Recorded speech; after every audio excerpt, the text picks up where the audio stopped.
हम पढ़ रहे थे घनानंद। मैंने आपको बताया था घनानंद प्रेम की पीर की कवि है। प्रेम की पीर की कवि। प्रेम की पीर की कवि का मतलब क्या है कि इनकी कविता में प्रेमाभिव्यक्ति के साथ साथ इनका जो वियोग है, जो इनका विरह है, उसका वर्णन बड़ा उत्कृष्टता के साथ किया गया है। सारी कहानी में आपको सुजान के बारे में बता चुकी हूँ और बता चुकी हूँ किस तरीके से इनका सुजान के प्रति प्रेम था वो कृष्ण के प्रति बदल गया। वो वृंदावन चले जाते हैं और उनका जो लौकिक प्रेम होता है वो अलौकिक प्रेम में बदल जाता है, पर उनके मन में वो तड़प विद्यमान है। तो हम आज ऐसा ही कविता पढ़ने जा रहे हैं कि दिनन के फेर सो बहे हुआ है फेर ऐसो। और बहुत ही यथार्थवादी और स्वाभाविक रूप से उन्होंने अपने विरह का वर्णन किया है। मैं आपको पहले भी कह चुकी हूँ कि घनानंद के विरह में इतनी मार्मिकता और इतनी व्यंजकता क्यों है, क्योंकि घनानंद का जो विरह है वो उन्होंने खुद ने भोगा हुआ है, किसी का देखा हुआ नहीं है, सुना हुआ नहीं है। उन्होंने उस विरह व्यथा को अपने प्रेमी को खोया है, प्रेमी उनके पास नहीं है, क्योंकि प्रेमिका उनके पास नहीं है, तो उस विरह को, उस व्यथा को उन्होंने खुद सहा है। और जब हम अपनी सही हुई चीज को यदि हम प्रकट करें तो उसमें मार्मिकता और स्वाभाविकता होती है। तो दिनन के फेर सो बहे हुआ हेर फेर ऐसो और जाको हेरी फेरी हेरी बोई हेरी वो करे और गरल गुमान की गरावानी दशा को पान करे करे ध्यान से रहने प्राणी घटे घोटे हो। अलंकारों का सौंदर्य आपको दिख रहा होगा। करे करे पुनरुक्ति प्रकाश अलंकार, गरल गुमान अनुप्रास अलंकार, और अभी आगे अपन और देखेंगे हेत खेत रूपक अलंकार। हेत खेत दूर चूरी चूरी सांस पाव राखी है, देखा अनुप्रास अलंकार और अनुप्रास अंत अनुप्रास अलंकार है ना। विष समुदेग बान आगे और घोटिब्यो और जान प्यारे जो ना मन आने तो आनंद घन और भूली तू न सुमेरे परे के चक्र चोटिबो और तीने यो से राती छाती ताही वे लगाती ताती तेरे बाटे आयो है अंगारन पे लोटबो। देखो तेरे बाट आया है अंगारों पे लौटना। सबसे लास्ट की लाइन देखो आप कि तेरे बाट में क्या आया है, अंगारों पे लौटना। अब अंगारों पे लौटना एक मुहावरा है जिसे हम प्रयोग करते हैं। अंगारों पे लौटने का मतलब क्या है, बहुत दुखों को और कष्टों को झेलना और मुसीबतें झेलना, बहुत ज्यादा विरह वियोग दुख कष्टों को झेलना, उसको अपन कहते हैं अंगारों पे लौट रहे हैं ना, उसको कहते हैं। ये मुहावरे का प्रयोग हुआ है। तो इसी लास्ट वाली लाइन से आपको इसके भावार्थ का जो मूल है वो समझ में आ रहा है। वो क्या कह रहे हैं कि तेरे अपने आप को संबोधित करके कह रहे हैं घनानंद के घनानंद तेरे बाट में तो अंगारों पे लौटना ही आया है, अर्थात दुख भोगना ही आया है। ये विरह व्यथा सहना ही तेरी किस्मत में आया है, प्रेम तेरी किस्मत में है ही नहीं। तो आप देखो दिनन की फेर से मेरे दिन फिर गए हैं। कभी मैंने आपको कहानी सुनाई थी, कभी उनका जो मोहम्मद शाह रंगीले के दरबार में उनका बड़ा मान सम्मान था, इतना ज्यादा सम्मान था कि उनको जो मोहम्मद शाह रंगीले जो राजा थे वो उन्होंने अपने दरबार में उनको चीफ कवि, जो मुख्य कवि होता है, उसका पद दे दिया था और बहुत मान सम्मान था। लेकिन बाद में मैंने पूरी कहानी सुनाई थी कि किस तरीके से रंगीले उनसे नाराज हो गए थे गाना गाने की बात पे, और फिर वो दरबार छोड़कर आ गए थे और सुजान भी उनके साथ नहीं आई थी। सुजान ने भी उनको मतलब इनकार कर दिया था आने से। तो दिनन की फेरे से भयो हैं हेरे फेरे, मेरे दिन फिर गए हैं। कभी तो मेरा दिन बहुत सुख वाले दिन थे, बहुत आनंद वाले दिन थे, बहुत मान सम्मान वाले दिन थे, लेकिन अब मेरे दिन बदल गए हैं। दिन बदलना देखो ये भी एक मुहावरा है, यानी कि अब पहले जैसे दिन नहीं रहे। अब मेरी किस्मत में दुखी दुख कष्ट और मुसीबतें और वियोग आ गया है। भयो है हेर फेर ऐसा हेर फेर हो गया है कि मेरी जिंदगी ही बदल गई है। ऐसा हेर फेर मेरी जिंदगी में हो गया है। जाको हेरी फेरी हेरी बोई हेर वो करे। देखो हा हा हा है वर्ण की आवृत्ति यानी कि अनुप्रास अलंकार। वो कह रहे हैं कि मेरे दिन ऐसे फिर गए हैं कि यदि मैं अपने अच्छे दिनों की याद को भी ढूंढता हूं, कोशिश करता हूं, खोज करने की कोशिश करता हूं, तो मेरी वो खोज ही भूल हो जाती है। यानी कि मेरे अच्छे दिनों की जो यादें हैं वो यादें तक अब मुझे नहीं आती। अच्छे दिन तो बहुत दूर की बात है, अब अच्छे दिनों की जो स्मृतियां हैं वो तक मैं भूल गया हूं। और जब खोज उनको ढूंढने के लिए जाती है तो खोज खुद ही खो जाती है। जो खोज है वो खुद ही उन दिनों को ढूंढने में खो जाती है। अर्थात मैं अपने पुराने दिनों को किसी तरीके से भी वापस ला नहीं पा रहा हूं। गरल गुमान की गरावनी दशा को पार। और मेरी जो विरह की दशा है ना, वो इतनी ज्यादा विषाक्त हो गई है, इतनी ज्यादा मरणांतक हो गई है, इतनी ज्यादा मेरी जान लेवा हो गई है। उन्होंने उसकी तुलना करी है विष से। और विष से भी ज्यादा देखो, जब कोई जहर होता है तो जहर क्या करता है, इंसान को मार देता है। वो कहते हैं जो मेरी विरह दशा है ना, वो तो जहर के स्वाभिमान को भी गला दिया, जहर से भी ज्यादा जहरीली हो गई है, क्योंकि इसने मुझे जीते जी मार दिया है। तो गरल गुमान को गरावनी, मेरी दशा, गरल मतलब जहर, गुमान माने अहंकार, जहर के अहंकार को भी गला दिया है, क्योंकि जहर भी इंसान को मार देता है। और मेरी जो दशा है वो मुझे मार भी नहीं पा रही है, मुझे जीना पड़ रहा है। मैंने कल भी आपको बताया था, जीना क्यों पड़ रहा है, क्योंकि अभी भी कहीं प्रीतम से मिलने की आश है। करी करी ध्योस रहनी प्राण घट घोटे को।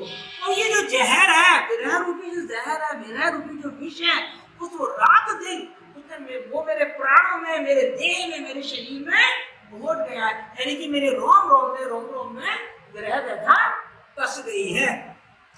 खेत खेत दूरी दूरी चूरी चूरी सांस पांव राखी। अब देखो यहाँ पर रूपक अलंकार एक दृश्य आपके सामने उपस्थित किया है, युद्ध का। जैसे युद्ध का मैदान होता है, तो जब युद्ध का मैदान होता है तो जो सैनिक होता है वो अपने प्राणों की बाजी लगाकर और सामने आने वाले तीरों को सहता चला जाता है, मगर हार नहीं मानता है, युद्ध में आगे बढ़ता चला जाता है। इसी तरीके से मैं भी प्रेम रूपी इस युद्ध में, प्रेम रूपी इस युद्ध के क्षेत्र में, ये युद्ध का क्षेत्र है, कौन सा, प्रेम रूपी युद्ध का क्षेत्र है। तो इस प्रेम रूपी युद्ध का जो ये मैदान है, इस मैदान की धूल धूल में मैंने अपनी सांसें मिला दी हैं, अर्थात प्रेम के लिए मैंने अपने आप को पूरी तरीके से समर्पित कर दिया है और पांव राखी। और फिर भी मैं प्रेम, ये जो प्रेम का जो क्षेत्र है, प्रेम का जो मैदान है, जो रण क्षेत्र है प्रेम का, इसमें मैंने अपने प्राणों को चूर चूर करके मिला दिया है, अर्थात पूरी तरीके से अपने आप को समर्पित कर दिया और आगे बढ़ता ही जा रहा हूँ। फिर भी मैं रुक नहीं रहा हूँ, अर्थात मैंने प्रेम करना छोड़ा नहीं है, मैं लगातार प्रेम करे जा रहा हूँ।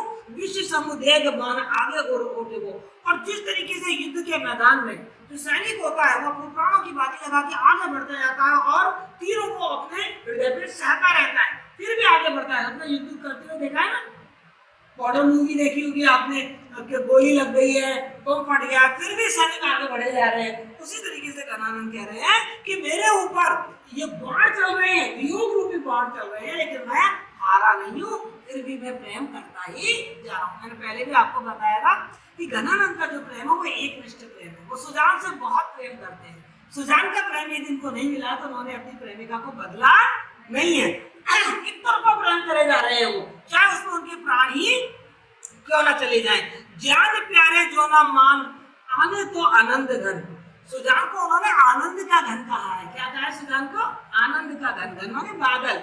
सुजान थी वो घनानंद को आनंद देने वाले बादल की तरह थी। तो वो कहते हैं वो अपने मन को समझा रहे हैं, घनानंद अपने मन को समझा रहे हैं कि देख सुजान, यदि तेरे इतने चाहने पर भी कि तूने अपने प्राण तक चूर चूर करके और युद्ध क्षेत्र में, प्रेम के क्षेत्र में मिला दिए हैं, फिर भी तू उसे एक तरफा प्रेम करे जा रहा है, यदि इतने पर भी वो तुम्हारे पास नहीं आती है, तुम्हारे प्रेम को स्वीकार नहीं करती है, तो भूली तू ना सुमेर परे की चक्र चोट को, तो तू भी उनको इतना याद मत कर।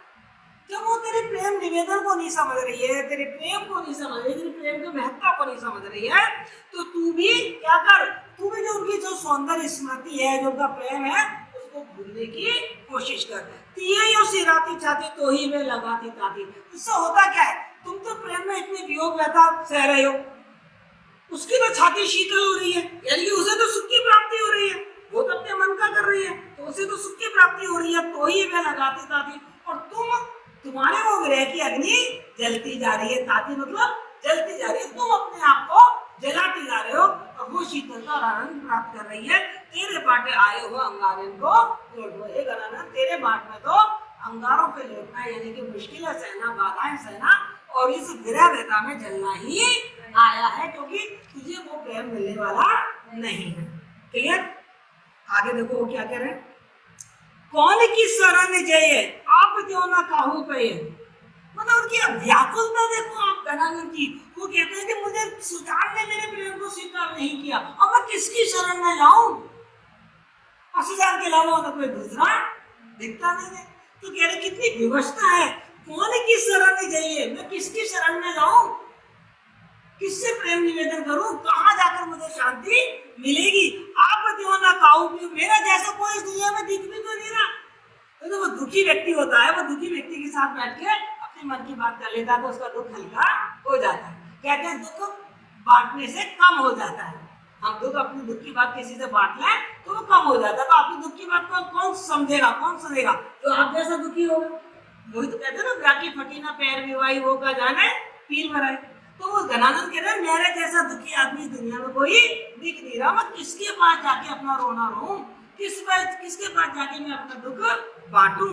सुनो सोचित ये जग दैया चित्त को किए, और ये पूरी दुनिया मुझे तो सुनी सुनी दिखाई देती है। हे भगवान, दैया एक शब्द है दीनता के लिए। तो कहते ना हे भगवान, हाय ऐसे दैया, हे भगवान, हे देवता, मैं कहाँ जाके कूकूं, कहाँ जाके आवाज दूं, किसको बुलाऊं, किसको अपने मन की सुनाऊं? देखो व्यवस्था देखो आप कि दैया कित कूकिए, कूकिए मतलब बोलना।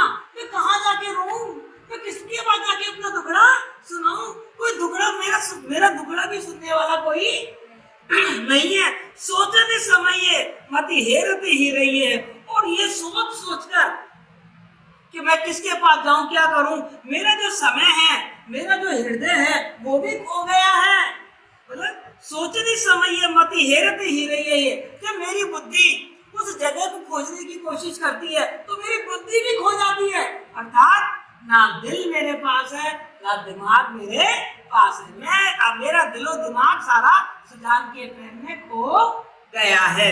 आंसू ने भीजे ये, और मैंने अपने आप को किससे, आंसू से भिगो लिया। मतलब प्रेम में, क्योंकि मैं वियोग में हूँ तो उस प्रेम की याद में मैं निरंतर क्या बहाता रहता हूँ, आंसू बहाता रहता हूँ, और उस आंसू से मैं भीगता रहता हूँ। तापत ये तन सूखिए, और विरह के अग्नि से मेरा शरीर तप रहा है, और चूंकि मेरा शरीर तप रहा है तो मेरा शरीर कैसा हो गया, तप तप के सूख गया है।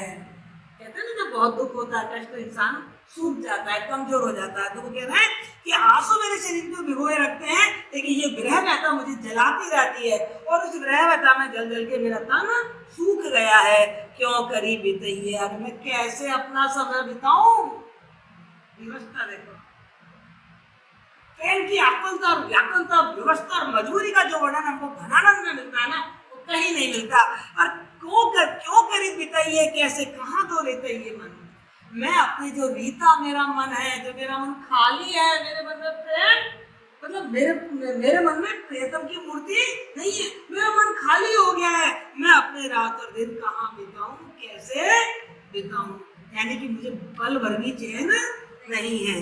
और बिना जान प्यारे का वे जीवन ते चूकी। अब ये बताइए कि मेरे प्राण तो मेरी सुजान थी, अब जब मेरे प्राणी मेरे पास नहीं है तो मैं कैसे जीऊं? प्राणों के बिना मैं कैसे अपने जीवन को जीऊं? मेरा जीवन कैसा हो गया, मरने जैसा हो गया। बिना जान प्यारे सुजान के बिना कब जीवन की चूकी है, मैं कैसे जीवन को जीऊं? बनी है कठिन महामोही घनानंद। यो घनानंद कह रहे हैं मेरा जो जीवन की स्थिति है वो बड़ी विषम, बड़ी कठिन, बड़ी कठोर बन गई है। मीच मर गई आसरो न जित दुखी। अब जो इतना दुखी इंसान होता है, उस दुखी इंसान के पास क्या कहते हैं, अंत में जब इंसान बहुत दुखी हो जाता है तो कहता है हे मौत तो ये मुझे उठा ले। ये कहते हैं ना हे भगवान अब तो मुझे उठा ले। यानी कि जो बहुत दुखी इंसान है उसके अंतिम शरण इसलिए क्या है, मौत। वो इंसान क्या चाहता है, मरना चाहता है। और वो कहते हैं मेरे लिए तो मौत भी मर गई है, मेरे लिए तो मृत्यु भी मर गई है, यानी कि मृत्यु भी मुझे नहीं आ रही है। तो जब मृत्यु ही मेरे लिए मर गई है तो मैं कहाँ शरण लूं, किसके पास जाऊं? अब मेरे पास कोई शरण इसलिए ही नहीं रही है कि मौत भी मुझे नहीं आ रही है। मौत क्यों नहीं आ रही है घनानंद को? भैया उनके प्राण कौन है, सुजान, तो मौत भी उन्हें नहीं आ रही। और हकीकत यह है बेटा कि मौत तो अपने समय के साथ ही आएगी। आप कितने भी कष्ट में है, दुख में है, लेकिन कहते हैं ना पल पल लिखा हुआ है कि आपको कब तक जीना है।